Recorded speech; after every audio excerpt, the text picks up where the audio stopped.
Llamamos la felicidad al bienestar. Llamamos felicidad a la comodidad.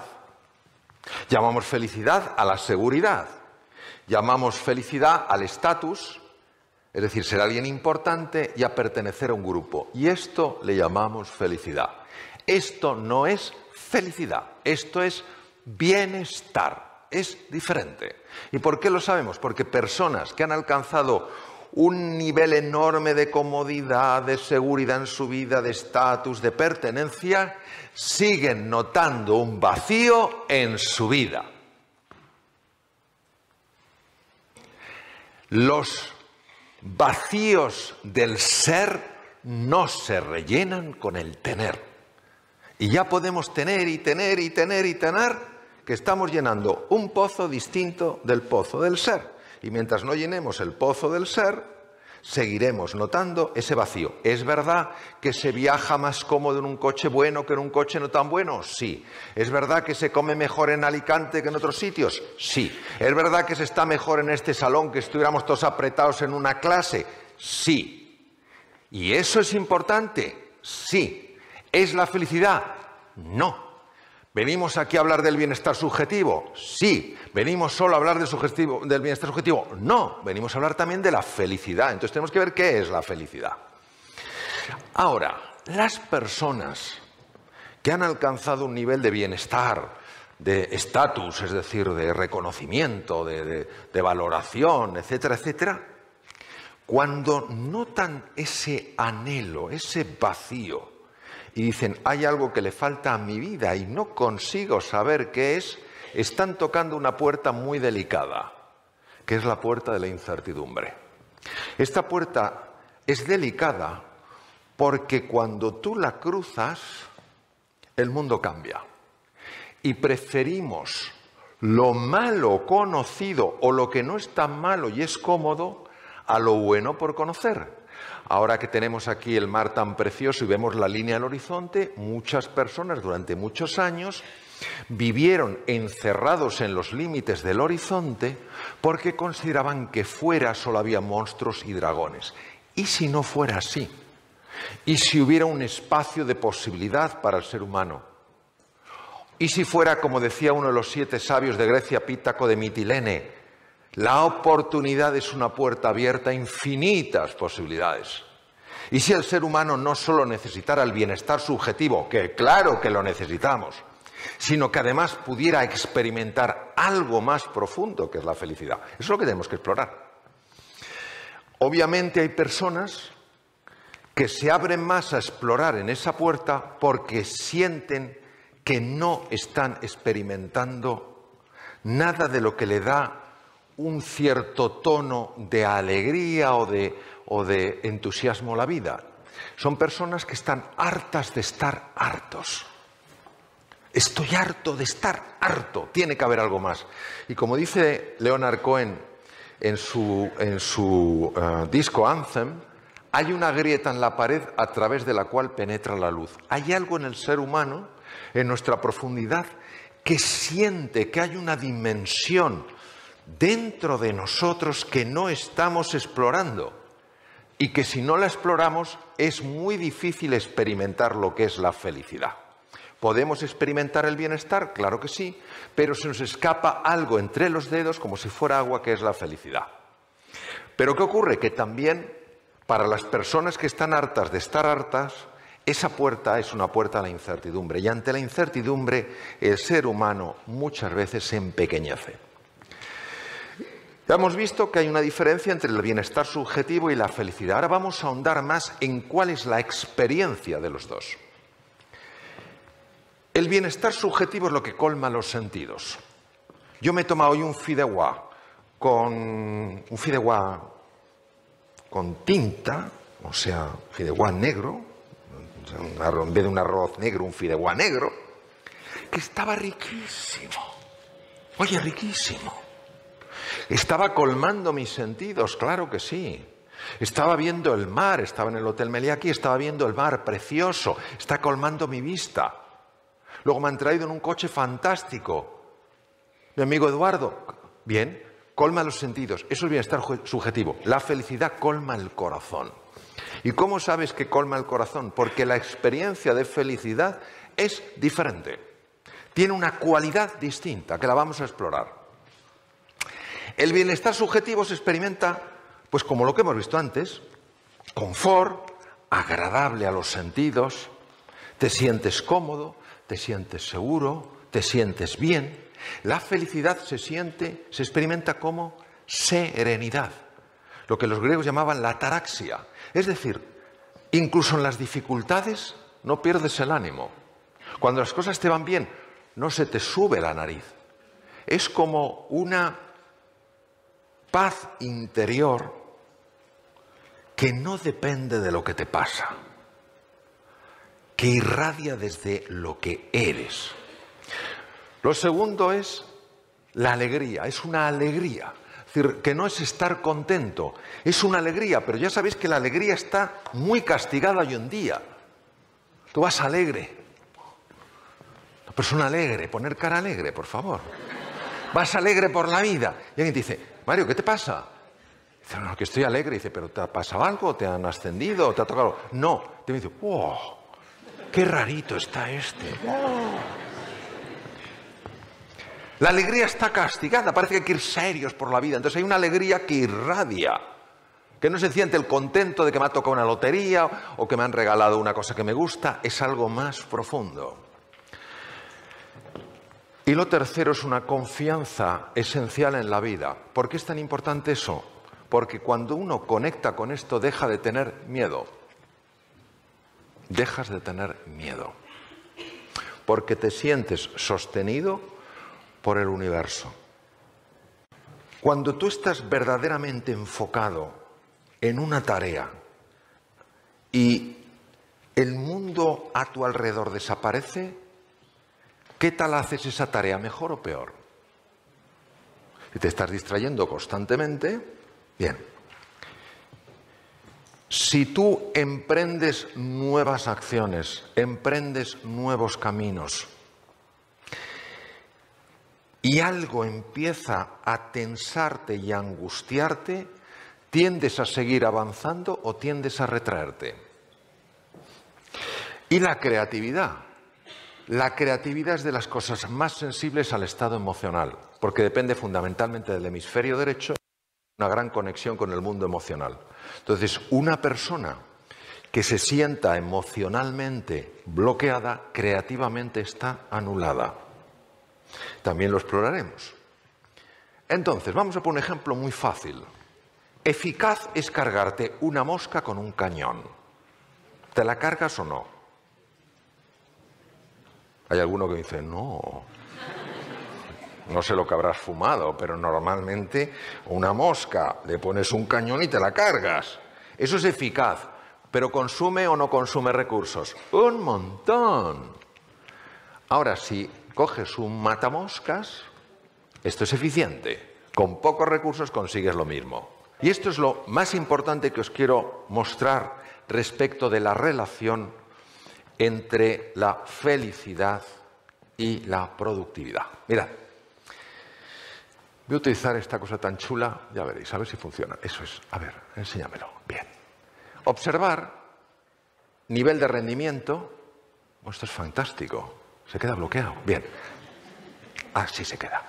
Nivel de rendimiento, que es la productividad, la efectividad. Y abajo, nivel de presión interior.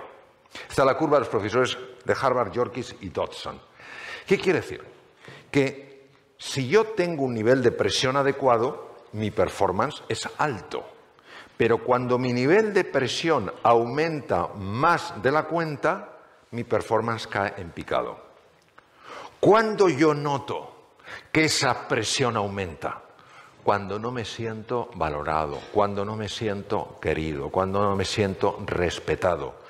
Cuando soy incapaz de ver a la otra persona más allá de los juicios y me pongo a la defensiva, cuando me siento resentido, cuando tengo celos, todo eso aumenta la presión interior, es la base del sufrimiento humano y baja el performance.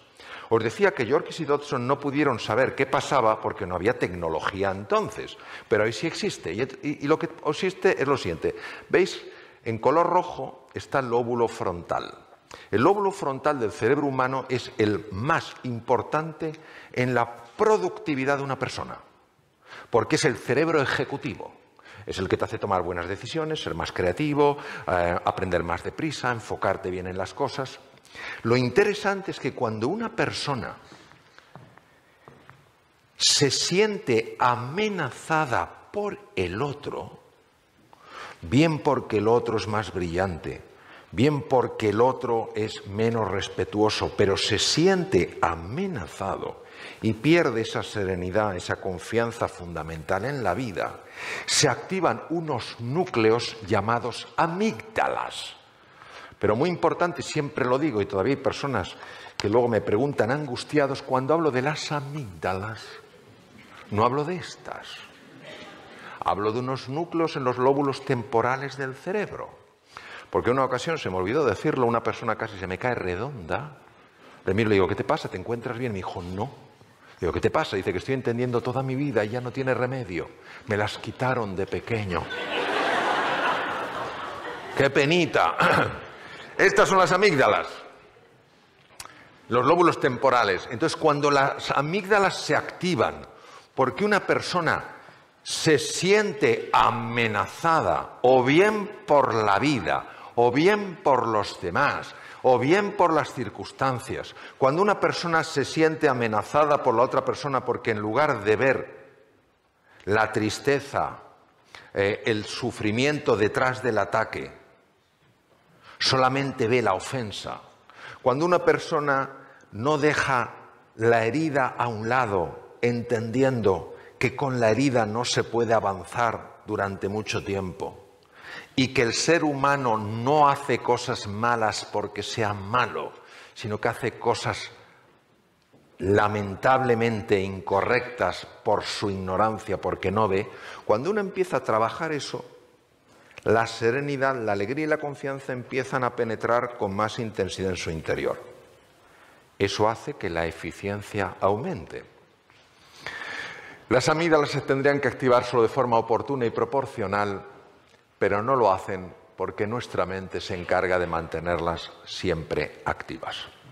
Y voy a terminar en esta breve exposición que ojalá nos haya ayudado a por lo menos a plantearnos ciertas cosas de la siguiente manera. Mirad, en una ocasión estaba con el profesor Howard Gardner aprendiendo temas de inteligencias múltiples con él, que fue el creador de la teoría de inteligencias múltiples, y conocí una mujer fascinante, era una mujer muy extraña, porque yo le hablaba, tardaba en contestarme y al cabo de un rato me contestaba. Y entonces yo empecé a pensar que tenía un problema de audición, que tenía algún tipo de sordera. Yo empecé a mirar así, no soy muy discreto, empecé a hacer así. Dice, Mario, ¿te pasa algo? ¿Estás perdiendo el equilibrio? Digo, no, es que estoy... Entonces le dije, es que me parece que contestas demasiado tarde y está pensando si a lo mejor un problema de audición. Y me dice, no. Dice, no tengo un problema de audición, yo tengo una malformación o una alteración en el cerebro de tal manera que yo no oigo la voz humana. Yo la veo. Digo, ¿cómo que la ves? Y luego, efectivamente, hablando con neurocientíficos, me dijeron que esto existe. Es muy raro, pero existe. Ella veía una pantalla digital y aparecían escritas las palabras que yo hablaba, pero tardaban bastante en aparecer. Entonces ella no podía contestar hasta que no viera toda la pantalla. Entonces ella me dijo que había sufrido mucho porque la habían tratado como una estúpida. En lugar de entender que era un talento diferente, la habían tratado como una persona estúpida y había sido muy infeliz en su vida hasta que empezó ella a entender de qué iba esto del vivir. Y en una ocasión se fue a Nuevo México y a una escuela donde hay niños superdotados con niños que tienen distintos tipos de problemas y conviven. Ella empezó a dar clase a un niño al cual nadie había conseguido hacer que pudiera escribir recto. Entonces la escritura era para abajo o para arriba. Habían buscado neurólogos, pedagogos, nada funcionaba. Y entonces ella, que era arquitecto y tenía el título de Bellas Artes, empezó a enseñarle a dibujar, pero sobre todo empezó a enseñarle a confiar. Y de forma automática, este niño de repente corrigió la escritura. Es decir, hay una grandeza en todo ser humano que cuando generamos un espacio de confianza, de serenidad, de apoyo, de valoración y de ilusión, esa grandeza natural sale. Es como hace años en el Valle de la Muerte en California, que no crece nada.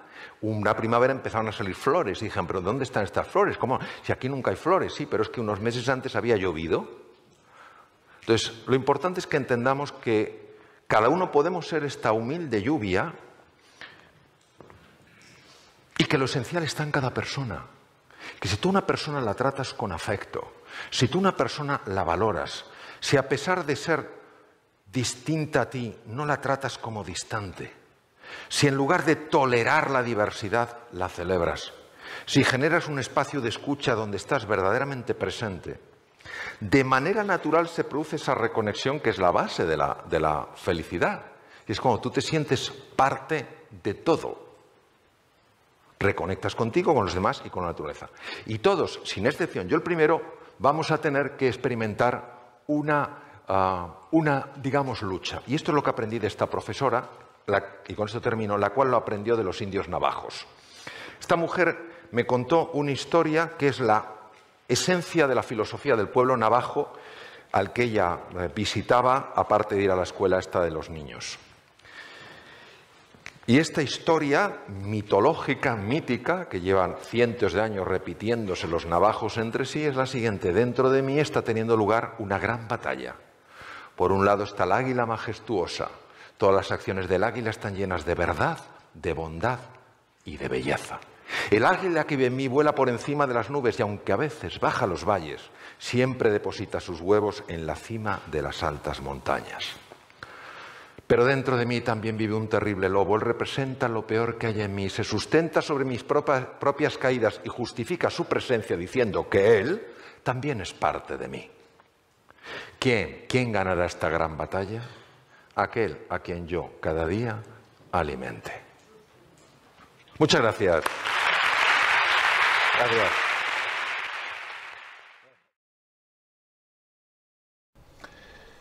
El origen del estrés es la percepción de que uno está en un mundo incierto, en un mundo que no puede controlar.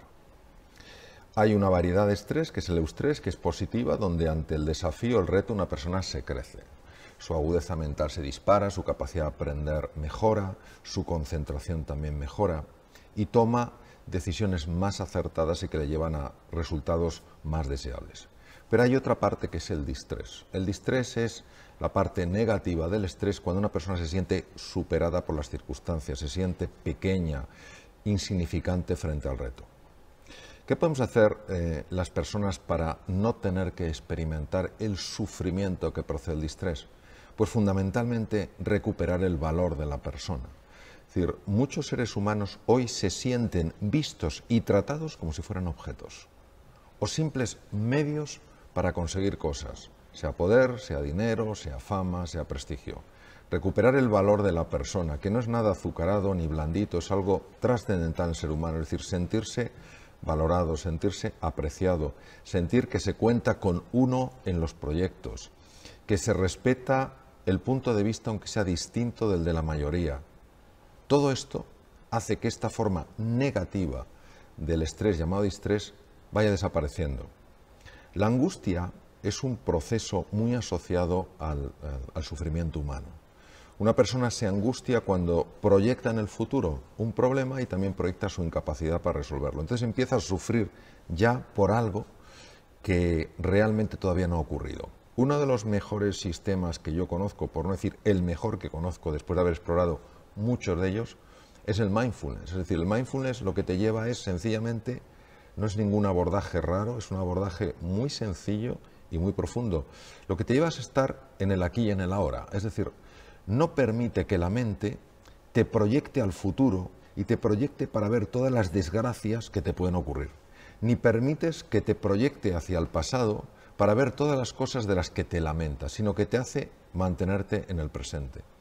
Cuando una persona aprende a estar en el aquí y en el ahora, es muy difícil que experimente ansiedad o angustia al nivel que experimenta alguien que no tiene de alguna manera adecuadamente gestionada su mente. Por eso me parece que también es muy importante. ¿El estrés y la angustia tienen conexión? Claro que sí. ¿Y la depresión? La depresión es un campo muy complejo. La persona que sufre una depresión clínica lo pasa francamente mal. Es una persona que prácticamente no disfruta con nada, ni con un precioso amanecer, ni con una relación afectuosa. Y hoy sabemos que la depresión y la ansiedad son primos hermanos, pero casi hermanos. Es decir, que un proceso largo de ansiedad, un proceso largo de angustia puede terminar en una depresión. Y es curioso porque en este sentido Sigmund Freud decía que la depresión es la agresión vuelta contra uno mismo.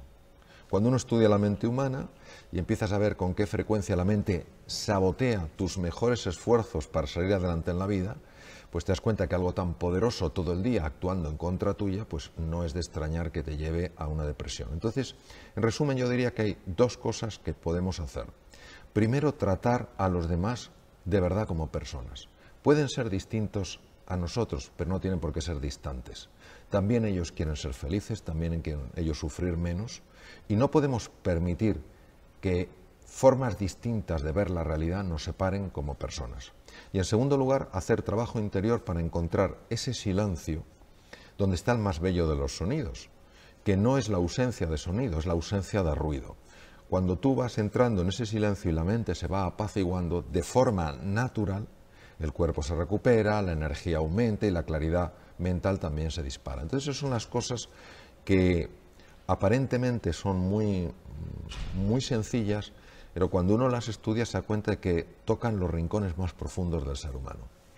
Estupendo, Mario. Fantástico. Y cuando una persona recupera esa claridad, cuando recupera todo esto de lo que estamos hablando, ¿cómo puede influir eso en su puesto de trabajo? Estamos hablando también de trabajo. ¿De qué manera puede beneficiar a la empresa que la persona recupere ese equilibrio? Sí, ha habido una serie de investigadores a lo largo de la historia que han hecho aportaciones verdaderamente importantes. La lástima es que muchas de esas aportaciones no salen de los centros de investigación y personas que no están en ese mundo pues tampoco saben de qué manera se podrían beneficiar de esas investigaciones y de esos descubrimientos. Uno de estos descubrimientos fue de los profesores Yorkis y Dodson de la Universidad de Harvard, que descubrieron la relación que había entre la eficiencia de una persona, imaginemos la eficiencia de una persona en su puesto de trabajo, y el nivel de tensión interna que esa persona estaba experimentando.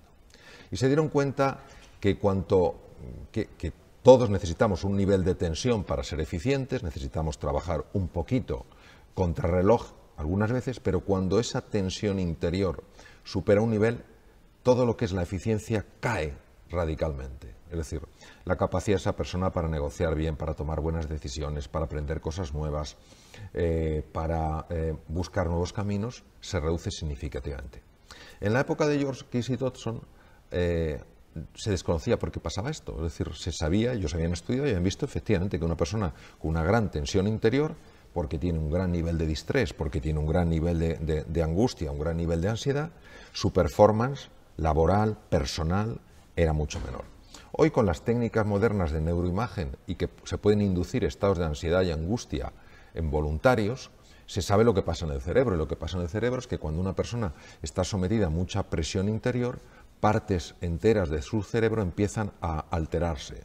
Partes que son muy importantes a la hora de tomar buenas decisiones, a la hora de pensar con claridad, a la hora de mirar las cosas de una forma sosegada, de una forma serena. Y claro, por eso se comprende que una persona emocionalmente bloqueada es una persona psicológicamente anulada.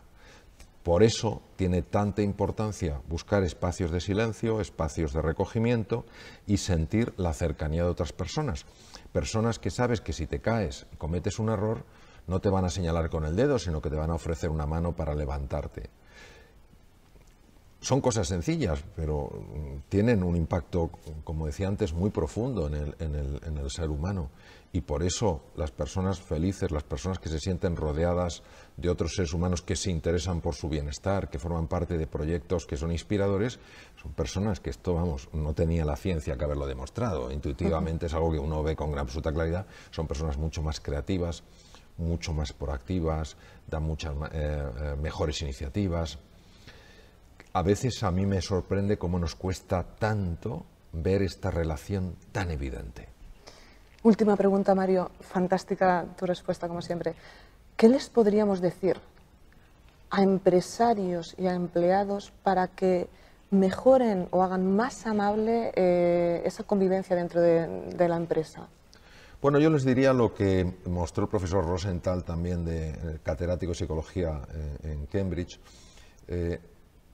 lo que demostró el profesor Rosenthal, que se llama el efecto Pigmalión. Cuando profesores trataron a niños como si fueran realmente brillantes, porque alguien les había dicho que eran muy brillantes, las puntuaciones de esos alumnos mejoraron de una forma extraordinaria. Su nivel de aprendizaje aumentó de una forma verdaderamente llamativa. Cuando a los profesores se les dijo que otros alumnos eran torpes, no importaba lo que hicieran esos alumnos, al final su performance era muy bajo. Es decir, la imagen que tenía el profesor inconscientemente influyó en los alumnos. Si el profesor tenía la imagen de que ese alumno era un alumno muy bueno, pero el alumno no aprendía, el profesor se lo explicaba de otra manera. Si el alumno cometía un error, el profesor automáticamente interpretaba que hasta la gente más brillante comete errores y no valoraba especialmente ese error, sino que le ayudaba a aprender de eso que había pasado. Pero cuando el profesor pensaba, creía que ese alumno era torpe, si ese alumno no aprendía, automáticamente decía, ¿cómo va a aprender? Si es incapaz de aprender. Cuando el alumno cometía un error, no lo percibía como el otro, lo percibía como una muestra clara y diáfana de la incapacidad de ese alumno. Es decir, lo más importante es cómo ves tú a los demás. Cuando una persona se ve vista como alguien que tiene un extraordinario potencial, de forma natural empieza a expresarlo. Jean-Paul Sartre, el filósofo existencialista francés y premio Nobel, dijo: yo soy como tú me miras. Yo creo que somos espejos frente a espejos. Y cuando tú tienes personas a tu alrededor, independientemente de su formación, pero tú entrenas esa mirada para buscar la grandeza en esas personas, algo en esas personas lo nota y empieza a responder. Y esto es lo que necesitamos, no quedarnos con el envoltorio, no quedarnos con la apariencia, no quedarnos con el simple performance, sino fijarnos en el potencial. De hecho, para mí la gran diferencia entre un manager y un líder es que el manager solo se fija en el performance, en lo que una persona hace. Un líder también se fija en el potencial, qué es lo que esa persona podría hacer. Y continuamente, en cualquier interacción, está interactuando con eso. Estamos hablando de una parte muy sutil y muy profunda de la persona. Pero lo que es innegable es que esa persona que se siente vista como alguien que pueda aportar cosas valiosas, como alguien en quien se confía, empieza a desplegar un talento sorprendente. Y si no, que cada uno revise su historia personal y verá con claridad meridiana que ha habido una serie de personas, pocas habitualmente, que gracias a ellas tú has confiado más en tus posibilidades, has tomado decisiones que te asustaban y que te han abierto mundos. Entonces, claro, ser una persona de esta calidad es un legado maravilloso para el mundo. Porque, claro, cuando tú eres capaz de transmitir a alguien, tú de verdad vales, yo creo en ti, y como consecuencia de eso esa persona da un giro a su vida, claro, esa persona a su vez va a influir en otra, y esa en otra, y esa en otra. Resulta que tú estás dejando un legado no para la siguiente generación, sino mejor para decenas de generaciones posteriores. Entonces, claro, es una pena que dejemos pasar esta oportunidad que, como decía Epítaco de Mitilene, uno de los 7 sabios de Grecia, la oportunidad es una puerta que nos abre infinitas posibilidades.